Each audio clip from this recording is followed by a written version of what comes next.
मृत्यु के 24 घंटे बाद आत्मा अपने घर वापस क्यों आती है? गरुड़ पुराण में बताया गया है कि जब किसी की मृत्यु हो जाती है तो यमराज के दूत उसकी आत्मा को अपने साथ यमलोक ले जाते हैं, जहां उसके पुण्य और पाप कर्म का लेखा जोखा किया जाता है। 24 घंटे के अंदर यमदूत उस प्राणी की आत्मा को वापस उसके घर छोड़ जाते हैं। यमदूत के द्वारा वापस छोड़ जाने के बाद मृतक की आत्मा अपने परिजनों के बीच ही भटकती रहती है और अपने परिजनों को पुकारती रहती है, लेकिन उसकी आवाज को कोई नहीं सुनता। यह देख मृतक की आत्मा अपने शरीर में प्रवेश करने की कोशिश करती है, लेकिन यमदूत के पास में बंधे होने के कारण वह मृत शरीर में प्रवेश नहीं कर पाती है। इसके अलावा गरुड़ पुराण में बताया गया है कि किसी की मृत्यु हो जाने पर जब उसके परिजन रोते बिलखते हैं तो यह देख मृत आत्मा दुखी हो जाती है और वह भी रोने लगती है, लेकिन वह कुछ कर नहीं पाती और लाचार होकर अपने जीवन काल में किए गए कर्मों को याद करके दुखी हो जाते हैं। गरुड़ पुराण की माने तो जब यमदूत मृतक की आत्मा को उसके परिजनों के बीच छोड़ जाते हैं तो उसके बाद उस आत्मा में इतना बल नहीं रहता कि भाई यमलोक की यात्रा तय कर सके। गरुड़ पुराण के अनुसार किसी भी मनुष्य की मृत्यु के बाद जो 10 दिनों तक पिंड दान किया जाता है, उससे मृतात्मा के विभिन्न अंगों की रचना होती है और फिर 11वें और 12वें दिन जो पिंडदान किया जाता है उससे मृतक की आत्मा रूपी शरीर का मांस और त्वचा का निर्माण होता है, और जब 13 दिन 13वीं की जाती है तब मृतक के नाम से जो पिंड दान किया जाता है उससे ही वो यमलोक तक की यात्रा तय करती है। अर्थात मृत्यु के पश्चात 13 दिनों तक जो मृत आत्मा के नाम से पिंडदान किया जाता है उसी से आत्मा को मृत्यु लोक से यमलोक तक जाने का बल मिलता है। गरुड़ पुराण में ये भी बताया गया है कि जब किसी मनुष्य की मृत्यु हो जाती है तो उसकी आत्मा 13 दिनों तक अपने परिजनों के बीच भटकती रहती है और इसके बाद मृतक की आत्मा मृत्यु लोक से यमलोक के सफर पर निकल पड़ती है, जिसे पूरा करने में उसे 1 साल यानी 12 महीने का वक्त लगता है। मान्यता के अनुसार 13 दिनों तक किया गया पिंडदान इस 1 वर्ष मृतक की आत्मा के लिए भोजन के समान होता है। जिन मृतकों का पिंडदान नहीं किया जाता उनके बारे में भी गरुड़ पुराण में बताया गया है। जिस मृतक आत्मा के नाम से पिंडदान नहीं किया जाता है उसे 13वीं के दिन यमदूत जबरदस्ती घसीटते हुए यमलोक लेकर जाते हैं, जिससे मृतात्मा को यात्रा के दौरान काफी कष्ट उठाना पड़ता है। इसलिए हिंदू धर्म में हर मृतकात्मा के निमित्त 13 दिनों तक पिंडदान किया जाना आवश्यक बताया गया है। इन सब के अलावा गरुड़ पुराण में यह भी बताया गया है कि 13वीं के दिन मृतक के निमित्त परिजनों के द्वारा किया जाने वाला भोज कर्ज लेकर किया जाए तो मृत आत्मा को शांति नहीं मिलती। मृत आत्मा को इन बातों का बड़ा ही कष्ट होता है और मन ही मन सोचता है कि काश में अकेले ही ये कष्ट भोगता। जो मृतक के परिजन को कर्ज लेकर भोज करने को मजबूर करता है, ऐसे इंसान को यमराज कभी भी क्षमा नहीं करते और उसकी मृत्यु के बाद उसे कई तरह की यातनाएं देते हैं और फिर उसे वापस मृत्यु लोक में भेज देते हैं। ऐसा भी बताया गया है कि जो मनुष्य जीवित रहते पुण्य कर्म करता है उसे यमदूत मृत्यु के 13 दिनों बाद अपने साथ यमलोक ले जाते हैं और ऐसी आत्मा को मृत से यमलोक तक जाने वाले मार्ग में किसी भी तरह का कष्ट नहीं झेलना पड़ता। वहीं जो मनुष्य अपने जीवन काल में बुरे कर्म करता है उसे यमदूत पूरे रास्ते कई तरह की यातनाएं देते हैं, जिससे वह थर थर कांपने लगता है और यमदूतों से बार बार क्षमा मांगता है, लेकिन यमदूत उसे क्षमा नहीं करते।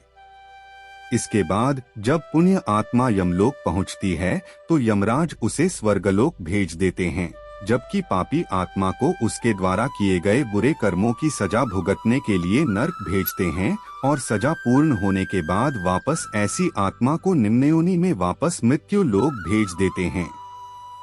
मृत्यु और आत्मा के बारे में चर्चा करना विभिन्न धर्मों, आध्यात्मिक मान्यताओं और परंपराओं से गहराई से जुड़ा हुआ है। विशेष रूप से यह विश्वास कि मृत्यु के 24 घंटे बाद आत्मा अपने घर लौटती है, भारतीय परंपराओं, पौराणिक कथाओं और आध्यात्मिक दृष्टिकोण में एक महत्वपूर्ण स्थान रखता है। इस विषय को विस्तार से समझने के लिए हम इसे विभिन्न दृष्टिकोणों से देखेंगे। एक, भारतीय आध्यात्मिक मान्यताएं।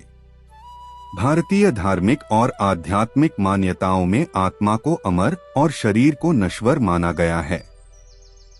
गीता में भगवान कृष्ण ने कहा है कि आत्मा शरीर त्यागने के बाद नए शरीर को धारण करती है, जैसे मनुष्य पुराने वस्त्रों को त्यागकर नए वस्त्र पहनता है।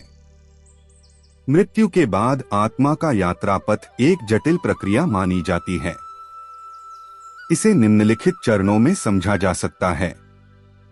मृत्यु का क्षण, जब शरीर प्राण छोड़ता है, आत्मा एक अदृश्य स्थिति में प्रवेश करती है। स्थायी निवास का निर्धारण, धर्म ग्रंथों के अनुसार मृत्यु के बाद आत्मा का कर्म के आधार पर निर्णय होता है। यह या तो पुनर्जन्म लेती है या मोक्ष की ओर बढ़ती है। धार्मिक मान्यताओं के अनुसार मृत्यु के बाद आत्मा अपने प्रियजनों से मिलने और उन्हें सांत्वना देने के लिए वापस आती है। यह प्रक्रिया आत्मा के शांति की ओर अग्रसर होने का हिस्सा होती है। 2, वैज्ञानिक और मनोवैज्ञानिक दृष्टिकोण। हालांकि आत्मा और मृत्यु के बाद जीवन पर वैज्ञानिक प्रमाण सीमित हैं, फिर भी इसे समझने के लिए मनोवैज्ञानिक और भौतिक दृष्टिकोण महत्वपूर्ण हैं। मृत्यु के बाद ऊर्जा का स्थानांतरण। भौतिकी के अनुसार ऊर्जा का विनाश नहीं हो सकता, केवल रूपांतरित हो सकता है। यह मान्यता आत्मा को एक ऊर्जा रूप के रूप में देखने का आधार देती है। परिवार का भावनात्मक संबंध। जब किसी प्रियजन की मृत्यु होती है, परिवार के सदस्य अक्सर उनकी उपस्थिति महसूस करते हैं। यह अनुभव आत्मा के लौटने का संकेत माना जा सकता है। मनोवैज्ञानिक रूप से यह व्यक्ति की आंतरिक इच्छाओं और विश्वासों का परिणाम हो सकता है। 3, पौराणिक कथाएं और लोक मान्यताएं। भारतीय लोक कथाओं में यह कहा जाता है कि मृत्यु के बाद आत्मा का मुख्य उद्देश्य अपने अधूरे कार्यों को पूरा करना और परिवार को यह आश्वासन देना होता है कि वे ठीक हैं। यह प्रक्रिया आत्मा की यात्रा का एक हिस्सा मानी जाती है। उदाहरण के लिए गरुड़ पुराण में मृत्यु और उसके बाद के जीवन के बारे में विस्तार से चर्चा की गई है। इसमें आत्मा के 13 दिनों की यात्रा का उल्लेख है, जिसमें यह कहा गया है कि आत्मा मृत्यु के पहले 24 घंटे के भीतर अपने घर लौटती है और प्रियजनों के साथ समय बिताती है। 4, ज्योतिषीय और आध्यात्मिक दृष्टिकोण। ज्योतिष और आध्यात्मिक परंपराओं में मृत्यु के बाद आत्मा की गति और प्रभाव पर विशेष ध्यान दिया गया है। यह विश्वास है कि आत्मा मृत्यु के बाद परिवार के सदस्यों और घर पर अपनी ऊर्जा छोड़ जाती है। यह 24 घंटे के भीतर अधिक सक्रिय होती है, क्योंकि वह अपने प्रियजनों से जुड़ाव महसूस करती है। पिंडदान और श्राद्ध कर्म। इन कर्मकांडों का उद्देश्य आत्मा को शांति और मुक्ति प्रदान करना है। माना जाता है कि 24 घंटे के भीतर आत्मा अपनी स्थिति को समझने और शांति पाने के लिए अपने घर लौटती है। 5, आधुनिक व्याख्या और अनुभव। वर्तमान समय में कई लोग आत्मा के घर लौटने से जुड़े अनुभव साझा करते हैं। यह अनुभव विभिन्न रूपों में हो सकते हैं। अचानक कोई सुगंध महसूस करना, दिवंगत व्यक्ति से जुड़े सपने देखना, असामान्य ऊर्जा या उपस्थिति का अनुभव।